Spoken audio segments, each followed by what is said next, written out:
नमस्कार, मैं हूं अंकुर और आप देख रहे हैं सत्य हिंदी। सत्य हिंदी के न्यूज़ बुलेटिन्स को आपका लगातार प्यार मिल रहा है, भरपूर प्यार मिल रहा है, इसके लिए आपका बहुत शुक्रिया। और इसी के साथ अगर आप सत्य हिंदी के ऐप को भी डाउनलोड कर लेंगे तो आपको सत्य हिंदी के सारे कार्यक्रम, सारी खबरें एक जगह पर मिल जाएंगी और आपको ज़्यादा इधर से उधर जाने की ज़रूरत नहीं पड़ेगी। तो अब देख लेते हैं अब तक की खबर। महाराष्ट्र के मुख्यमंत्री और शिवसेना प्रमुख उद्धव ठाकरे ने बागी विधायकों के नाम एक खुला खत लिखा है, जिसमें उन्होंने सभी विधायकों से एक भावनात्मक अपील की है। उद्धव ठाकरे ने इस चिट्ठी में लिखा है कि आज भी मैं आपका परिवार का मुखिया होने के नाते इंतजार कर रहा हूं। आप मेरे सामने बैठी, जो समस्या है उसका समाधान निकाला जा सकता है। ठाकरे द्वारा लिखी गई चिट्ठी पर अभी तक बागी विधायकों का कोई बयान सामने नहीं आया है। ठाकरे ने पत्र में लिखा है कि शिवसैनिक विधायक बंधुओं और बहनों, जय महाराष्ट्र। आप पिछले काफ़ी दिनों से गुवाहाटी में अटके हुए हैं। आपके बारे में हर रोज़ नई खबर सामने आ रही है। आप में से कई लोगों से संपर्क भी हुआ है और आज आप अपने आप को शिवसेना में ही मानते हैं। आपके परिवार वालों ने भी मुझसे संपर्क किया है और अपनी मन की भावना रखी है। मैं शिवसेना प्रमुख होने के नाते आप सभी की भावना का आदर करता हूं। उद्धव ठाकरे ने इस चिट्ठी में आगे लिखा कि परिवार का प्रमुख होने के नाते एक बार फिर आपसे मन से कह रहा हूं कि अभी भी समय नहीं निकला है। मेरा आप सभी से यही आह्वान है कि आप मेरे सामने आइए, बैठिए और जो भी कुछ मतभेद हैं उनको दूर करिए। आमने सामने बैठकर एक नया रास्ता निकल सकता है। आप किसी के भी झांसे में मत आइए। शिवसेना में जो मान और सम्मान आपको मिल सकता है वो कहीं नहीं मिलेगा। आमने सामने बैठकर कोई रास्ता निकाला जा सकता है। शिवसेना प्रमुख और परिवार का प्रमुख होने के नाते मैं आज भी आपका इंतजार कर रहा हूँ। आप मेरे सामने बैठिए, मैं उसका रास्ता निकाल लूँगा। महाराष्ट्र में बागी विधायकों के नेता एकनाथ शिंदे ने मंगलवार को कहा है कि वो जल्द ही मुंबई जाएंगे। मंगलवार को एकनाथ शिंदे गुवाहाटी के होटल से बाहर आए और उन्होंने दोहराया कि वो शिवसेना में ही हैं और बाला साहेब ठाकरे के हिंदुत्व को आगे ले जाने का काम करेंगे। शिंदे ने कहा कि बागी विधायक और उनके प्रवक्ता दीपक केसरकर बागी विधायकों के द्वारा लिए जा रहे फैसलों की पूरी जानकारी देंगे। कुछ दिन पहले ये खबर आई थी कि एकनाथ शिंदे नई पार्टी बना सकते हैं और उसका नाम शिवसेना बाला साहेब रखा जाएगा। महाराष्ट्र में तेजी से बदल रहे सियासी माहौल के बीच पूर्व मुख्यमंत्री और बीजेपी नेता देवेंद्र फडणवीस मंगलवार को दिल्ली पहुंच गए हैं। फडणवीस की यहां केंद्रीय गृह मंत्री अमित शाह से मुलाकात हो सकती है। बता दें कि महाराष्ट्र में नई सरकार के गठन का काम तेज हो गया है और बीजेपी जोर शोर से इसकी तैयारियों में जुटी हुई है।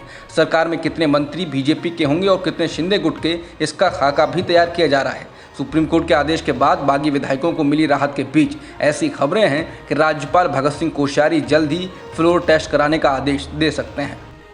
ईडी ने शिवसेना नेता संजय राउत को दूसरा समन भेजा है, जिसमें उन्हें कथित पात्रा चौल घोटाले में अब 1 जुलाई को उनके सामने पेश होने के लिए कहा गया है। राज्यसभा सांसद के लिए पहला समन 28 जून के लिए जारी किया गया था, लेकिन उन्होंने काम के दायित्वों और एक अलीबाग सम्मेलन में भाग लेने के कारण तारीख बढ़ाने का अनुरोध किया था। मंगलवार को उनके वकीलों ने मुंबई में ईडी के अफसरों से मुलाकात की और उनकी उपस्थिति की तैयारी के लिए 14 दिनों का समय मांगा, लेकिन एजेंसी ने उन्हें सिर्फ 30 जून तक की राहत दी।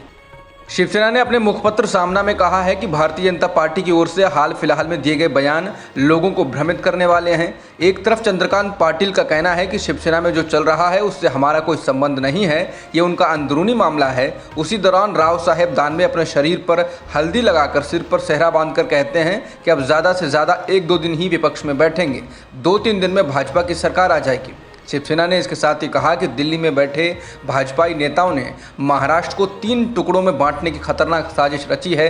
महाराष्ट्र के सीधे 3 टुकड़े करने हैं। मुंबई को अलग करना, छत्रपति शिवराय के इस अखंड महाराष्ट्र को तबाह करने का दांव है। ऐसा खुलासा कर्नाटक के भाजपाई नेताओं ने ही किया है। इस बारे में खुद को प्रखर हिंदुत्ववादी महाराष्ट्र समर्थक कहलाने वालों का क्या कहना है? पश्चिम बंगाल की मुख्यमंत्री ममता बनर्जी ने भी ऑल्ट न्यूज़ के पत्रकार मोहम्मद जुबैर और एक्टिविस्ट तीस्ता सीतलवाड़ की गिरफ्तारी को लेकर सवाल उठाए हैं। समाचार एजेंसी पीटीआई के मुताबिक ममता बनर्जी ने कहा कि ऑल्ट न्यूज़ के सह संस्थापक मोहम्मद जुबैर और तीस्ता सीतलवाड़ को क्यों गिरफ्तार किया गया है। उन्होंने कहा कि जो लोग नफरत और हिंसा फैलाते हैं उसके खिलाफ कोई कार्रवाई नहीं होती। दिल्ली की एक अदालत में ऑल्ट न्यूज़ के पत्रकार मोहम्मद जुबैर की वकील वृंदा ग्रोवर ने कहा कि उन्हें 2018 की एक ट्वीट के लिए गिरफ्तार किया गया है, जबकि ये सेंसर बोर्ड द्वारा मंजूर दी गई 1983 की फिल्म का स्क्रीनशॉट है। मोहम्मद जुबैर का पक्ष रख रही वकील ग्रोवर ने जुबैर के मुस्लिम और पत्रकार होने का जिक्र करते हुए कहा कि कई लोगों ने यही ट्वीट किया है।